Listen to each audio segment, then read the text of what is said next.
back in 1964, I believe, where the term was actually coined, artificial intelligence. And even at that time, they realized that the implication of artificial intelligence would be massive in the healthcare industry. By the 1960s, you see that they try and develop a chatbot to mimic the ability of a therapist. By the 1970s, they developed what are called expert rule-based systems to try and derive diagnoses of conditions based on symptoms.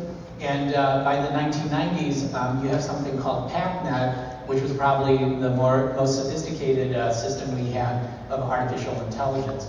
By 2015, of course, there was something called PharmaBot. But as you can see, none of these artificial technologies really are survived, into mainstream use today. But things really changed in 2022 with the advent of ChatGPT.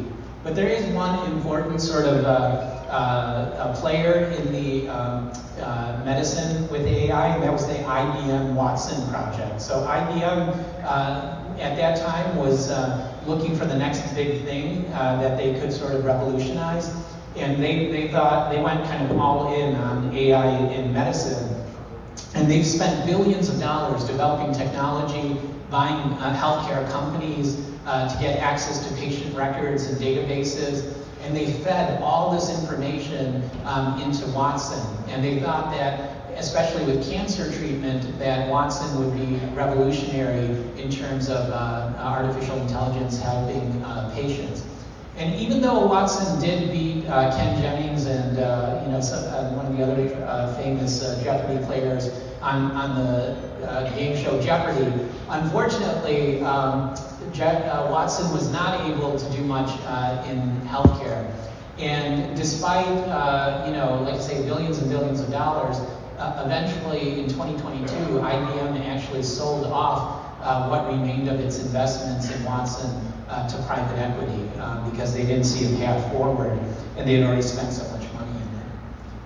And others will talk about this in more detail, I'm sure, but as you know, AI in medicine is not really one technology. It's a constellation of technologies, including machine learning, natural language processing, expert systems, and the one that most of us are familiar with now, generative AI. And the potential for AI in medicine includes its ability to identify patterns in large complex data sets, decision support tools, administrative tasks, documentation.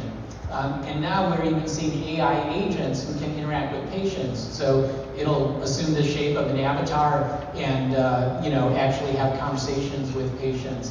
And you can see below, these are some of the leading companies in AI. I think many physicians will be familiar with Open Evidence, which has quickly become, I think, one of the most popular AI applications in medicine. So that's kind of by way of background, and now it's my extreme pleasure to introduce to you Shaykh Amin Kholwadia. Shaykh Amin is a Muslim scholar, mentor, and the founder of Darul Qasim College, an institute of traditional Islamic higher learning headquartered in Glendale Heights. He also recently established the Al-Amin Ethics Institute, which is a Darul Qasim initiative dedicated to bringing Islamic values into professional fields. And so we work with physicians, lawyers, tech industry to try and bring these values forward into mainstream society. And it's led by the Alim through the prophetic injunction to promote good and prevent evil. Shaykh Amin is an active advocate of the classical Sunni tradition of Islamic scholarship, a passionate promoter of traditional Islamic sciences and methodologies of teaching and learning. He is regarded internationally as an expert theologian and an authority in the fields of Islamic philosophy, theosophy, and bioethics. And any of you who are involved in bioethics would know Shaykh Amin is internationally recognized scholar in bioethics. Every year he's invited to be one of the featured speakers at the Conference on Medicine and Religion, which is probably one of the most important bioethics conferences in the United States. So, and his list of publications is very impressive in the field. So with that, it's my pleasure, Shaykh Amin. Assalamu alaikum wa rahmatullah. Alhamdulillah, jazakumullah khair for coming out here to listen to all of us speaking to you, and hopefully you'll listen. In the correct intention, we're going to talk just a little bit about the setup before we get into any fatwas. We do have a few muftis in the crowd, so if you need fatwas, we're ready for you, inshallah. But we're not here to give you fatwas. We just want to give you a little bit of education about how Islamic thinking works. Most people don't know how Islamic fiqh and Islamic law work, and they just assume that there's a fatwa, and they read somewhere, this is a fatwa. So I want to introduce you to something called epistemology. You might think that this is a big word. It is a big word. But it means, what are the sources of knowledge that Muslims have access to? What are the sources? It's very simple for the Muslim. And that is, number one, we have the five senses. We can learn via the five senses, have some knowledge. Usually it's conclusive, sometimes it's not so conclusive. Your senses can make a mistake, as we all know. So that's one means and tools of knowing. The second one is the human intellect. What you have there, the human intellect, meaning the mind, the rational mind, intelligence, the ability to, conclude, the ability to deduce, the ability even to intuit, is all part of the human intellect, and that we use our minds all the time. Muslims have enhanced the role of the intellect maybe 1,000,000 times more than any other civilization. We've always used the mind. We were always smart. We were always intelligent. We never were averse to using the mind. We use the mind in everything, in understanding fiqh, understanding the Quran, understanding theology, understanding whatever it is what we need to understand. So the aql was the primary agent for learning in the Muslim world. It still is today. We all want to use our mind. Everybody has a mind, and we definitely should use it. The Quran mentions on several occasions that these are signs for those who understand. So we want Muslims to understand. It's not that we crush the intellect and the rational mind and so on. So the rational mind is there. We're all intelligent, and this is probably the sum of knowledge in the West. The West have only two sources of knowledge. One is the five senses, and the other is the human intellect. The Muslim is superior because he can rely on another source of knowledge that the kafir cannot, because the kafir doesn't believe in the third source. The third source, there you go, divine revelation. Divine revelation gives us oceans and oceans of knowledge that the human intellect simply cannot perceive. No human intellect can tell anybody what's going to happen after death. There ain't no Einstein on the planet who can tell you what's going to happen to you in the qabr, in your grave. Right? No one can. There ain't anybody who can tell you what is Jannah, what is Jahannam, what's going to happen on the Day of Judgment. Nobody except a prophet can know that. And the prophet knows because of revelation, wahi. We believe as Muslims that we have access to knowledge that came to the Prophet ﷺ from revelation. That puts us at a much more superior level of knowing than anyone else on the planet. And we mustn't assume that the Quran doesn't talk about intellectual stuff. It does. I'm not just saying scientific facts. The Quran is not a book of science, but it has scientific facts in it. The Quran is a book of guidance. Alhamdulillah. What I'm saying is that this is why epistemology is so important. What is the source of your knowledge? How do you know what you know and what is the level of conclusiveness in the knowledge you have. Is it certain? Is it uncertain? Is it conclusive? Is it speculative?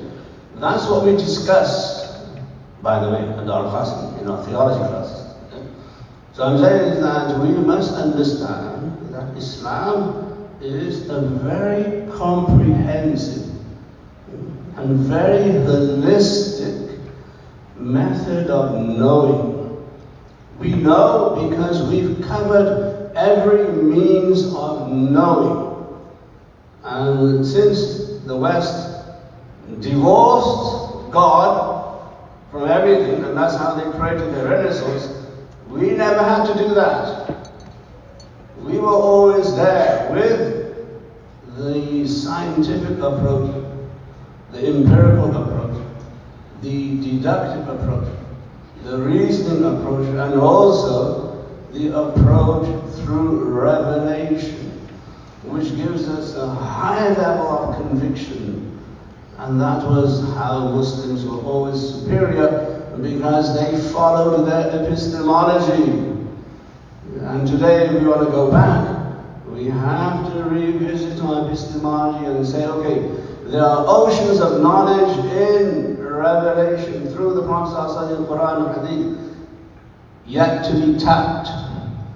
The problem is we don't know how to tap into it. Why? Because we don't believe in it. He said there's no backward knowledge. It's not. You have to sit with us just for a few days and you'll see how superior knowledge and revelation is. So we have 9 years of studies in Islamic studies. 9 years. Some of you say, why do you need 9 years of studying Islam? It's just about Salat, Salat, Zakat, and Hajj. Well, why don't you try it? Try studying 9 years of Islamic study. You'll see it's very challenging, it's very strenuous. We have a couple of, mashallah, physicians with us in the institution. And they're doing Islamic studies full-time, and they're practicing their medicine on the side on weekends, just to cover their expense. They tell us they've never experienced such intense studies in their lives. This is after doing their medicine and their fellowships and their specialties. It says that the amount of energy it takes just to understand the depth and the breadth of what's revealed to the Prophet has to be mind-boggling, because wahi is supra-rational. It comes from a zone of knowledge which is beyond the intellect. So it has to fall into intellect. And we must appreciate this, because what I'm about to tell you is not based on what you might call a conservative approach, or this Maulana is so conservative. Nothing like that. That's not bakwas, that's nonsense. We're neither conservative nor liberal. We follow evidence. Evidence, which is rational, right? Intellectual, based on the Quran and Sunnah, and based on what the Sahaba say, and based on what the ulama of Islam say. We follow the evidence.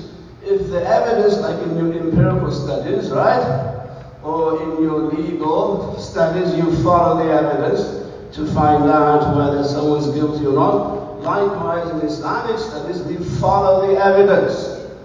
It's a very sophisticated, rational approach. And then we analyze the evidence. How conclusive is it? How speculative is it? Is it going to change our akhirah? Is it going to impact our... Is there sin involved? Is there no sin? So I said the human mind is very dynamic and it's very precious. And there's absolutely no doubt in that. But the human mind is not able to perceive what happens after death. No human being can say that. Who can say that? The Nabi. Only a Nabi can say, I have been told by Allah that this is what's going to happen after die. And only a Nabi can say this is sinful or rewarding. Because sin and reward is not deducted or concluded by the human mind. It is only through wahi revelation. Allah has to tell the Nabi, this is sinful and this is rewarding. So that's why, if we as ulama find evidence that a certain act is sinful, again, it's not being that conservative. We will say it's not allowed because there is evidence to suggest and tell us there is sin there and then potential for punishment. And we don't want you to be punished.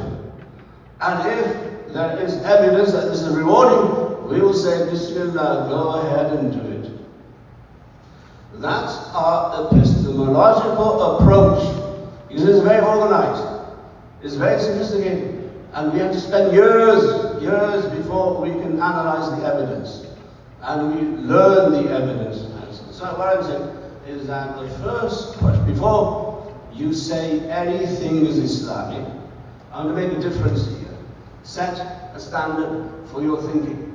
And what is that? That don't claim anything is Islamic just because Muslims do it.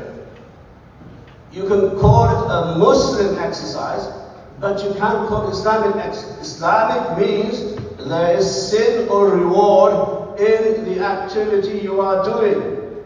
Muslim means Muslims do it. So there must be a difference. So you can call Muslim efforts Muslim. Don't lump every Muslim effort into Islamic. Like I said, they're like Islamic schools. Trust me, there's very little Islam in Muslim schools. I've been there, done that. I've been doing this for 30 years.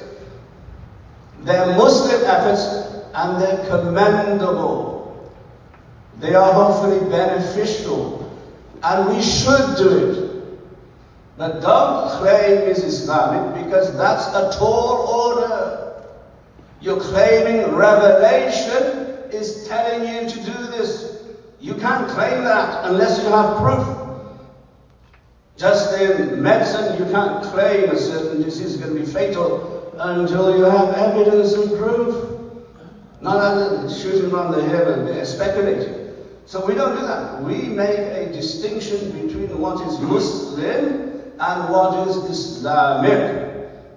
So I'm here to tell you off the bat that in this discussion of AI, there's going to be very little Islamic evidence that we can bring to the table. It is Muslim. Now, we can draw analogies from other systems and other rules in Islam. This is an analogy we should call qiyas.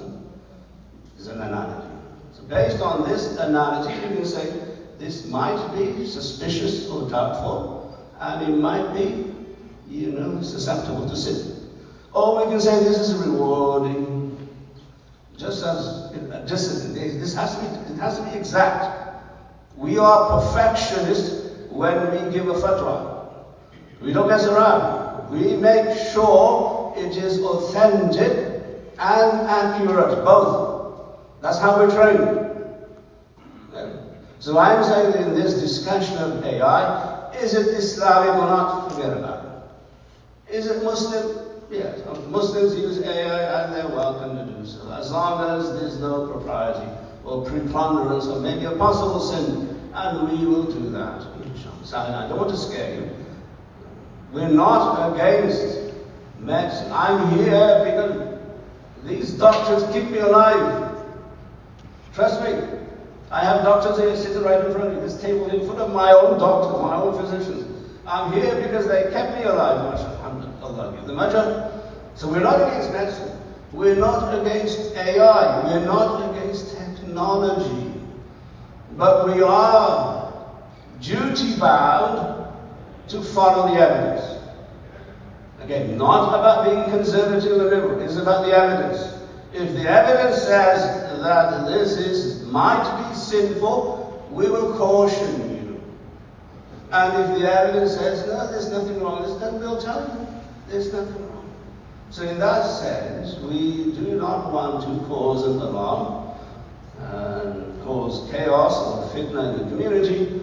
Unfortunately, the ship of AI has sailed 1,000 years into the ocean. There's no way we can recall it.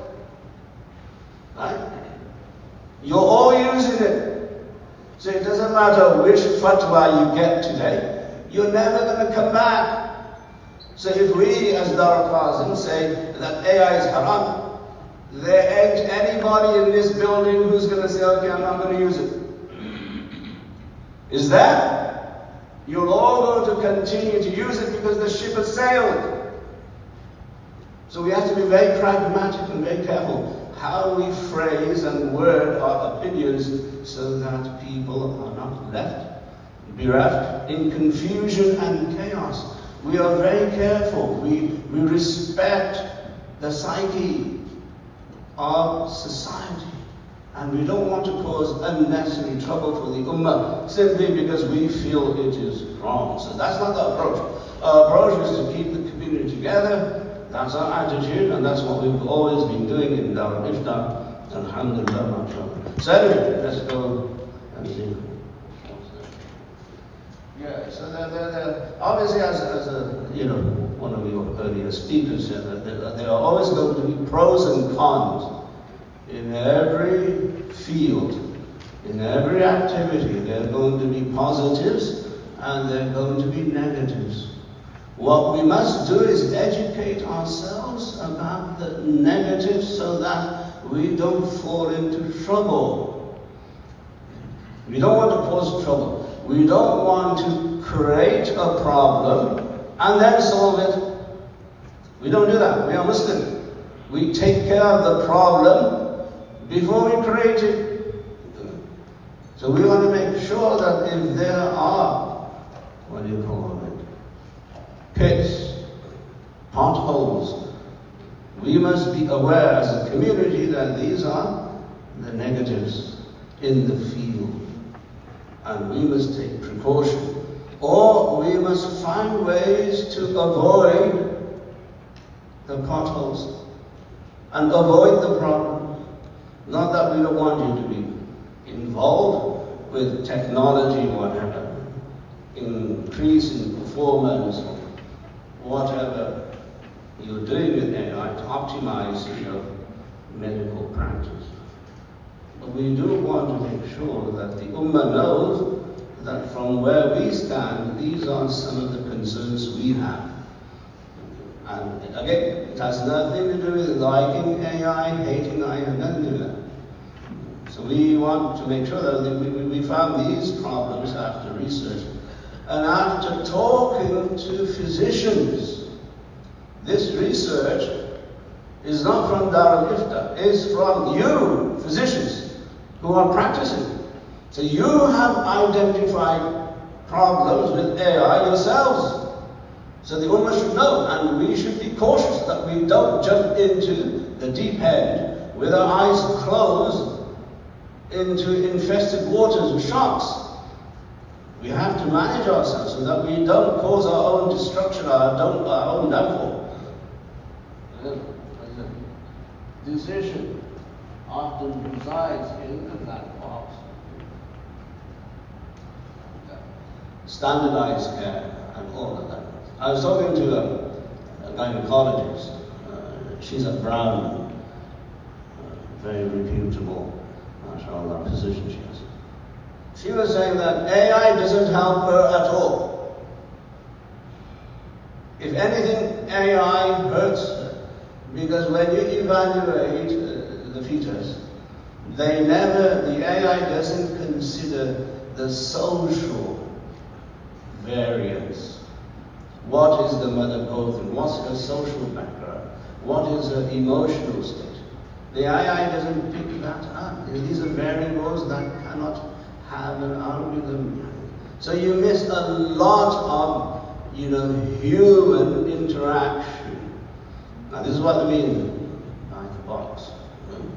Now you can't put everything into a box and say, now, this is what it is. And then how do you evaluate this? I put my own name into chat. Half the information they had about me was wrong. 50% of the information they have about Muhammad Amin Kholwadia is false. And who's going to correct them? Meaning that if anybody looks me up and they read that and they carry that knowledge to somebody else, they'll be misrepresenting me, and that is false. That's a sin. That's a clear violation of who I am. It's an attack on me. So likewise, when you're going to have variables, and the only variables you have is limited to a certain segment of society. There was an article that AI doesn't include the issues of black people. It's very biased, it's very racist. You have stories where people go through the immigration and they do the facial recognition, and there's been false positives, and they take in somebody knowing that he may be a victim of false positive, but yet they jail him, they imprison him. So who's going to pay for that? Who is responsible for that man's life in jail? Somebody has to own it. But what you've done with AI is that you've exonerated culpability and responsibility from the individual because you're trusting a machine.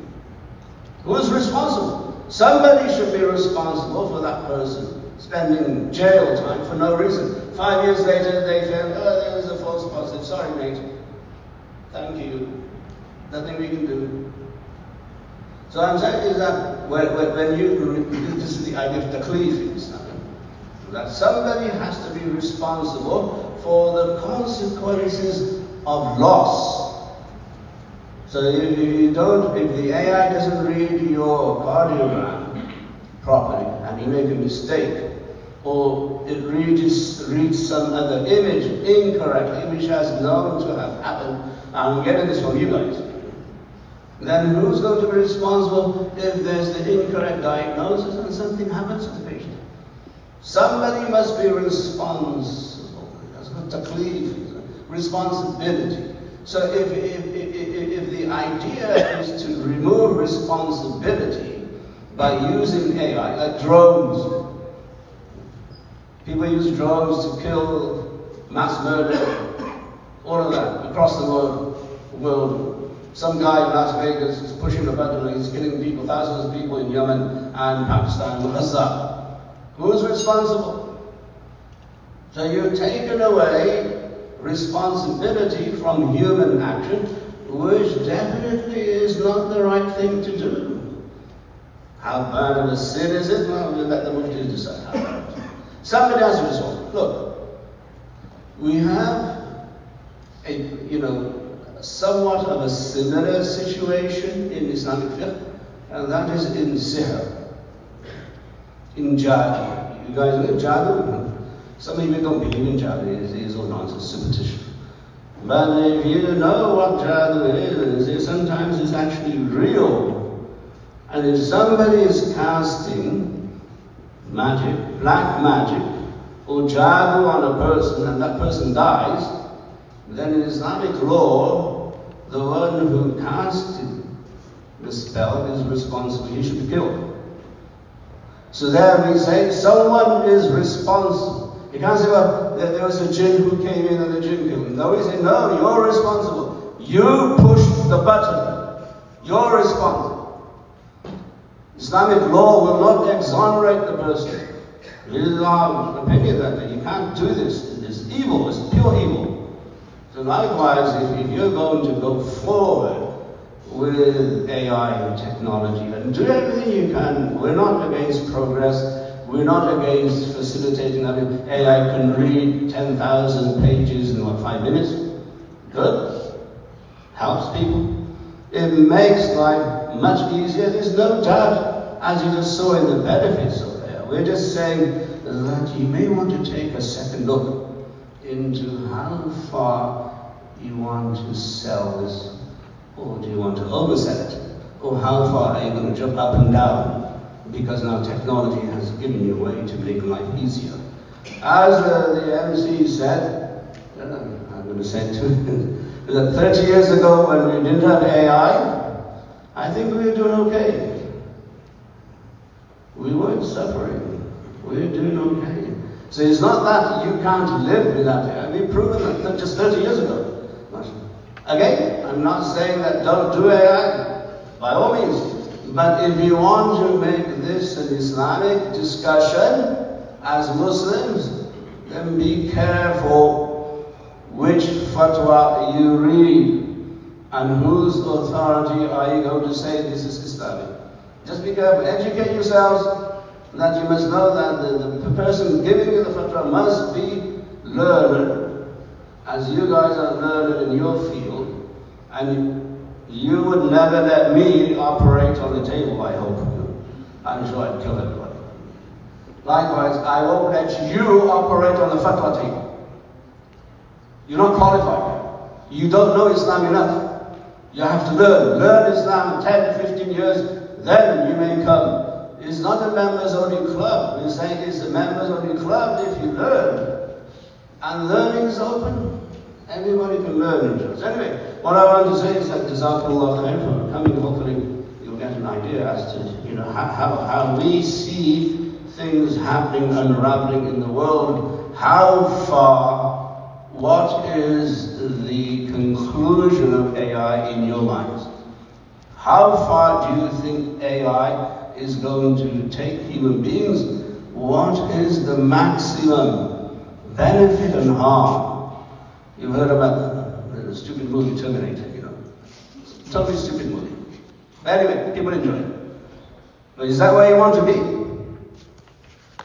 Is that a possibility that we may have these machines running the world? Especially when human beings are no longer, culpable and responsible for damage that the AI does. What are you going to do? How are you going to control the government?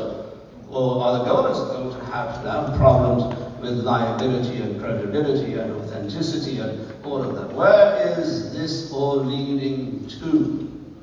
Can we stop it? Or can we put brakes on it? Or should we put brakes on it? These are all ethical questions for the consumer. What we do, whatever fatwa we give, that really should not be your concern. Your concern should be, where is this leading us as a human society? Where will we most likely end up if this is not kept in check? There are ethics, You do have ethics in your training, I hope. And you must think ethically because you're a human being. Not only because you're Muslim and you have to answer in front of Allah, but because you're a human being. You have to take care of the human race. Otherwise, we're just going to destroy ourselves. And may Allah help us and guide us and preserve us. May Allah subhanahu wa ta'ala allow you to take maximum benefit from AI as long as it is beneficial. May Allah subhanahu wa ta'ala prevent us from the harms of AI. Ameen. Jazakallah.